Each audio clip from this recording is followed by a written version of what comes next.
So we're live. Now I'm just testing audio to make sure we can be heard. Okay, that's good. Okay, say something. We can be heard. Oh, put it on. Put it, yeah. Okay, say something. We can be heard. Oh, put it on. Put it in. Okay, say something. We can be heard. Yeah. Oh, put it on. Your laugh. Wow. Right? Hi, good evening and welcome. Today I'm here with T What's up, everyone? for our Bravery and Healing podcast, episode 19. T is a regular here at the open mic at Crescendo, but I've never really I don't really get a chance to hear her perform. I think she performs R&B, so we're gonna get to know her together.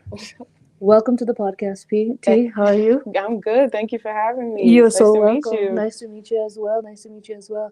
So you're not performing this evening? No, well, it's still to be determined.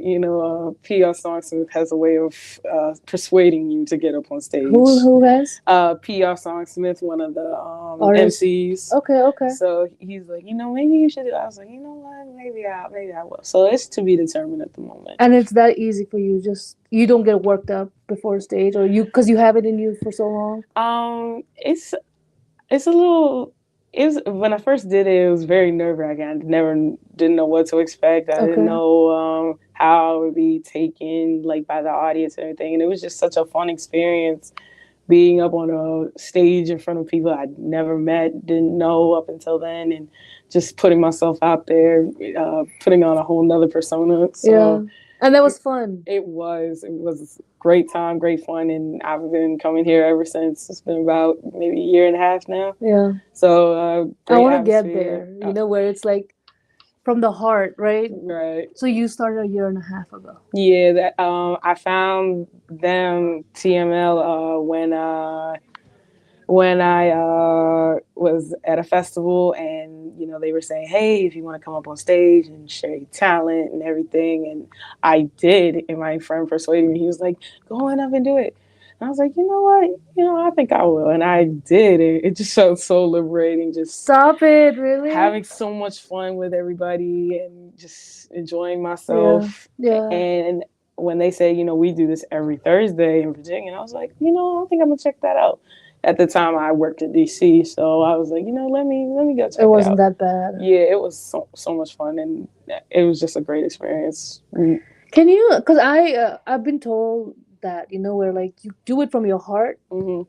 I've trained my mind to kind of, all right, this is what you gotta do. This is what you gotta do. But I realized that my heart, that fun. Mm-hmm. But you're like, that was it. Like you jumped in the water and you really enjoyed it. Mm-hmm. And I don't.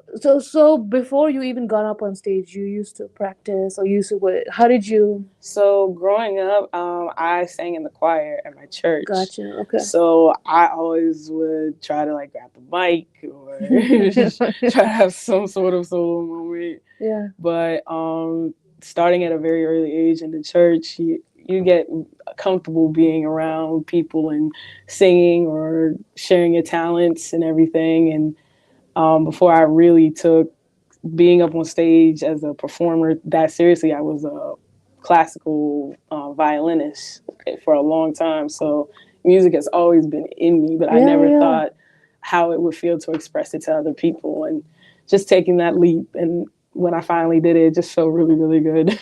Wow. Okay. Being a violinist, you're performing, but it's a different feel than having the mic on your hand and and giving it. What's that for you like? So my mom really persuaded me with the violin, but music, rap music and everything has really been a passion for me because my father, he introduced it to me at a very early age. And, I was like, this is really cool. This is really fun. I can do something like that. And as I started learning about rap and other genres of music, classical music kind of became boring to me after a while. Oh, gosh, yeah. And my mom, let's just say she wasn't happy, but she understood. Kind of wanted to do other different things. And then, that's where I just was like, I want to learn more music. I want to learn other genres As well, yeah. as well as classical. So, classical was the beginning, but I want to learn about what it broadened, like Yeah, yeah, yeah. the world it expanded to, from Gotcha. uh, R&B, rap, soul, Yeah. gospel, everything. Got. You sing violin and rap, and you know what came to my mind? Twista and Kanye. Da-da-da-da-da-da. So you got that already. You know that word. You know that song. What is it? Overnight Celebrity, right? He's that. It's a violin that they begin with. So yeah, that can be like a world for you. Mhm. So besides open mic, even back home now, like now that are you still part of a group or that? No, it's just me. I I really never thought I would become a performer like this, but I got my nickname Timo in high school, and they were like, "That's gonna be your rapper name one day." Yeah. And when I discovered open mic, I was like, I think I'm gonna use that name for some good use, and I just went from there, Yeah, and yeah. here I am. I've heard you do like Eves, right? But do Hmm. you also write your own lyrics and stuff like that, or do you Um, mainly do covers? I mainly do covers. I consider myself, I would love to be an artist. I tried writing poetry at different points of my life, Yeah, and some of it was good, some of it still needs a little work. yeah, I would love to write my own music one day as a performer and just talk about my own day to day life, my own personal struggles that maybe other people can relate to. sure thing. Yeah, Where I work, I hear their stories and my story relates to them. So being able to put that on a track and just expressing myself, I think that would be really, really great for me in the the future. storytelling. Yeah, Yes. yeah, yeah. You I, believe that you're a storyteller. I would, that's where I really like found my love of rap music. People like Biggie, Tupac, NWA, just a lot of people that I've heard in my Yeah. household. Tupac, especially, I'm East Coast born and bred, So but yeah, you picked your team. Yeah. but Tupac, he told stories that were real, and I would love to be an artist like that one day. Okay. Do you want to talk about you want to story tell where you come from, and you know that people will probably relate to you. Hmm. What parts of your life, like mainly childhood, like where you are in life right now? I Um, would say childhood. Growing up, I was seen as different. I didn't really fit in with everybody. yeah, many people can relate to that. Yeah, Right, and just you know, trying not to be put in a box again. I did go yeah, through that a lot, and trying to find what's my footing, who do I yeah, relate to, who do I not, and it's carried on into my adulthood. sure thing. Yeah, Is someone being real? Is someone being Mm. fake? Because everybody plays a character really well. Yeah. It gets better. Like, don't you feel like as you're getting older, you get better at detecting it? Yeah, But they're still out there. Yeah. and I recently did a seminar where it's a healing your inner child, and I think that's what I would like to put in my music: healing your inner child. Well, talk about that seminar some more. It delved more with what you went through from your childhood up to now, and how you never resolved it. You just hid it somewhere deep inside of you, and it just helped bring it to light.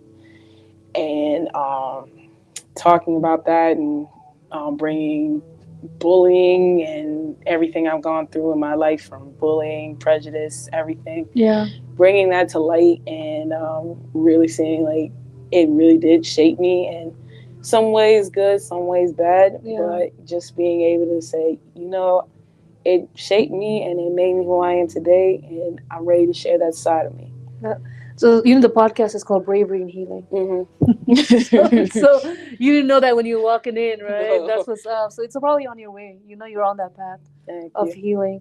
Um, for somebody so bullying was part of your childhood, right? Mm-hmm. Um, but but you have the courage and the confidence Mm-hmm. to rock it on stage. Have you ever thought how could that be? Because usually when we think of somebody who's being bullied, we think shy, timid. But you're on the promo for for your social network, okay? That's how I know you around. So like, what do you think that goes into? Do you think you become that other person that you're supposed to be all along? And Yeah, coming my mom really helped me come out of my shell. I really didn't tell her a lot about me getting bullied and everything just because she's very protective of me. I'm my only child.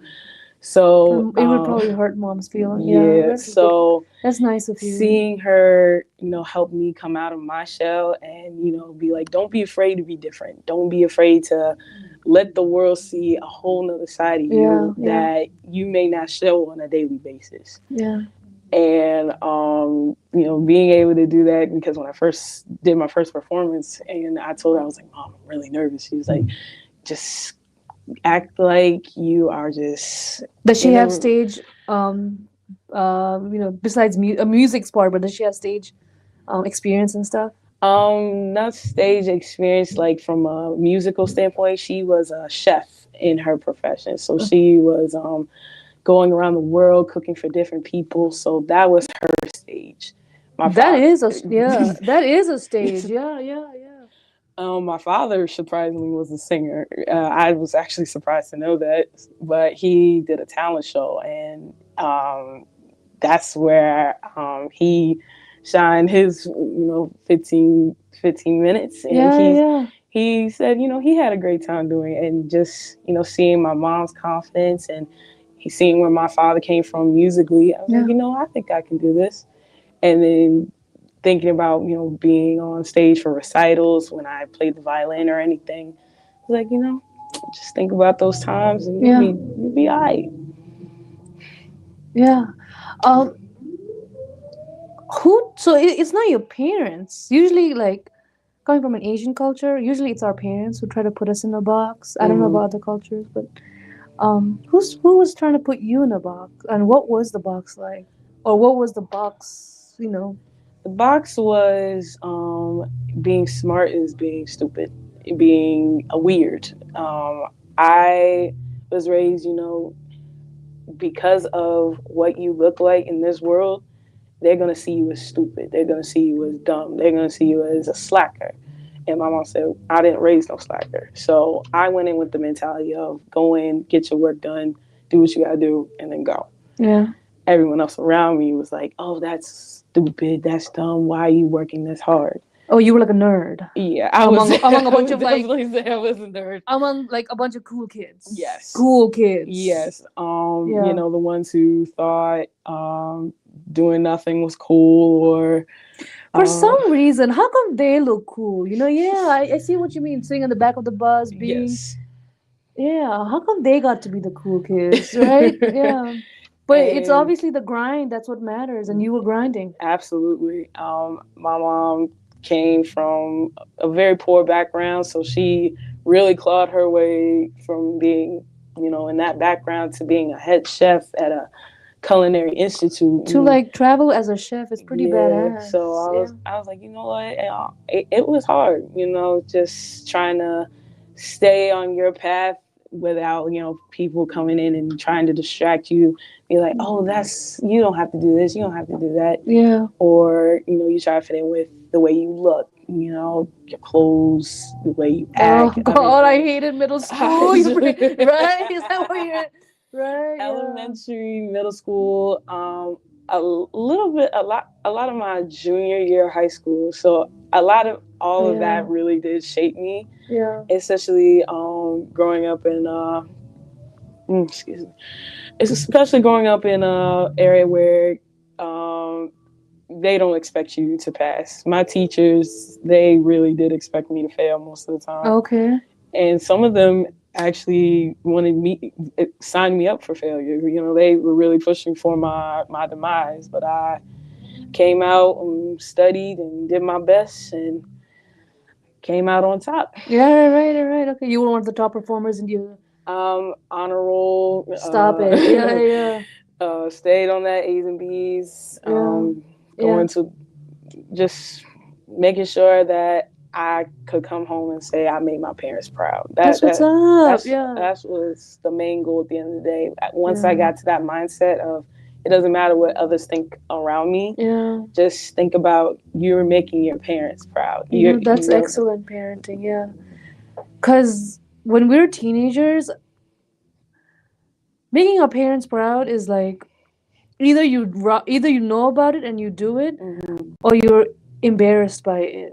Right. And I think parenting goes into that, and that's really nice that your mom and dad um, molded that mindset into you, and your classmates kind of didn't know about that world. Not really. Only a few did. Yeah.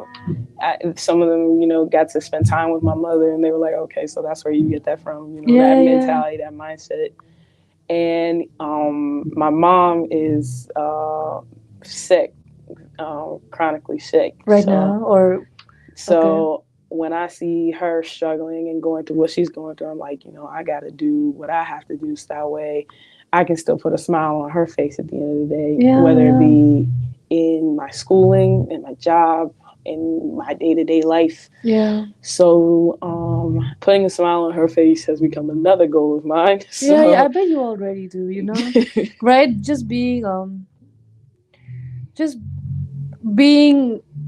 a member of society, a civil member of society, which I believe you are. And does she watch your performances and stuff at the open mic? I showed her my first performance, and she was like, "Who is that? Like, where did that girl come from?" That is awesome. Because she's been to all my violin recitals and everything, but she never seen me violin is kind of perform like that on a stage and have that confidence.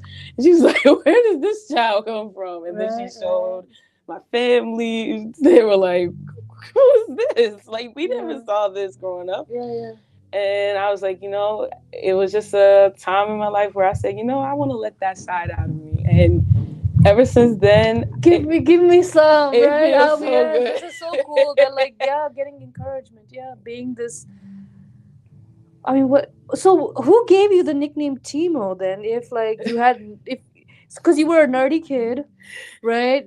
You had these bums who were around, because the goal is we're trying to tell kids you want to be a good kid. Right. It helps. There's no point in being stupid and lazy. And a bum. So who was calling you Timo? But you were still kind of rapping every once in a while. You were still like a nerdy rap kind of person.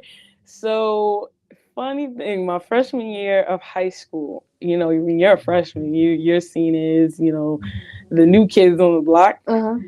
No one can say my name right, my real name. My real name is Tamara. Okay. And my teachers could not say my first name right to save my life. Why? What they call you, Tamara?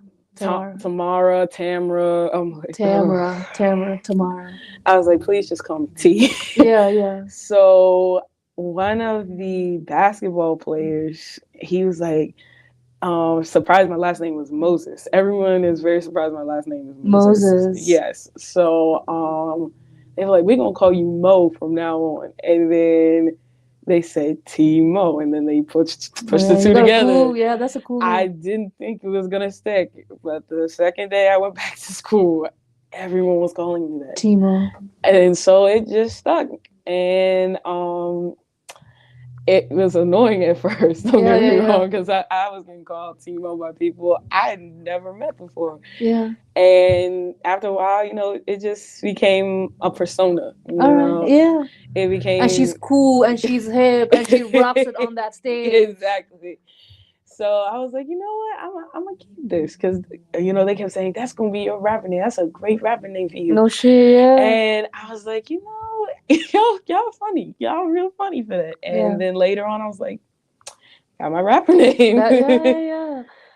So the inner child, I'm guessing, was like the nerdy kid, shy, but absolutely. Diligent, working hard. Always in her room.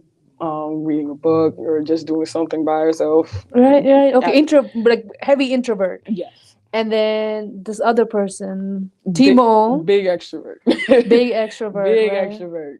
extrovert. Big grin like now. Yeah. Just free thinker, free spirit. Has no problem going up against a challenge and just wants to put a smile on people's faces. That's what. Yeah. Okay, so you still have some elements of the inner, and how far is that gap between Timo and whoever the nerdy girl was, Tamara, how Um, far is that gap mm, as you're realizing that there is this gap, you know, mhm, especially doing a seminar like that, like, how, I mean, obviously you don't know how long it's going to take to actually build it. That's going to be your life journey. right. But, how much of in your other life, right, in your real life now, and like in your daily life, your work life, are you more of the younger kid or are you more of the I, w- Timo? I would say I'm more of Timo just Okay. because in my job I have to, assist other people and try to put a smile on their faces and listen to their stories as well. Yeah. So I can relate with someone, I talk with them, I hear them, I give my words of encouragement and try Yeah. to put grins on people's faces. And when I'm around my coworkers, they see that side of me as well. Big laughter, big Yeah, energy, yeah, yeah. just but there is this nerdy side where I can just stay all to myself, Yeah, yeah. especially if my coworkers are in their own world and Yeah, talking yeah, amongst yeah. themselves. I can stay in my own nerdy area of my life Yeah. and be perfectly content. So I It's like a think, balance. You're like yeah, finding that balance. I think we all have like a little bit of introvert, right. a little bit of extrovert. Hmm. But that's so cool that you're so comfortable on that stage. Thank you. Yeah, and I really hope you consider composing music, especially now that I told you that Twista and Kanye, remember they did the violin and the rap. Right, And then you can, write your music. And I guess at Crescendo, you can always find somebody who can work with you with the beats right, and so on. So you can share. I'm thinking about the message that you'd be sending to like younger generation, just be a good kid. right, There's nothing wrong with just being a good kid. right. Be weird. It's okay to be weird. Be The different. authentic style, Be right? And that's, authentic. yeah, and that's just okay because it seems like that's just how we're supposed to be. Right. And yeah, I think that's cool that you could share your nerdy story and still come out cool, right? Right. Yeah. Any last words that you would want to share with viewers about healing, especially like now that you know that you're on that path? My words of encouragement to everyone going through healing is don't put yourself in that box. Putting yourself in that box is going to make you more stressed out than trying to come out the box.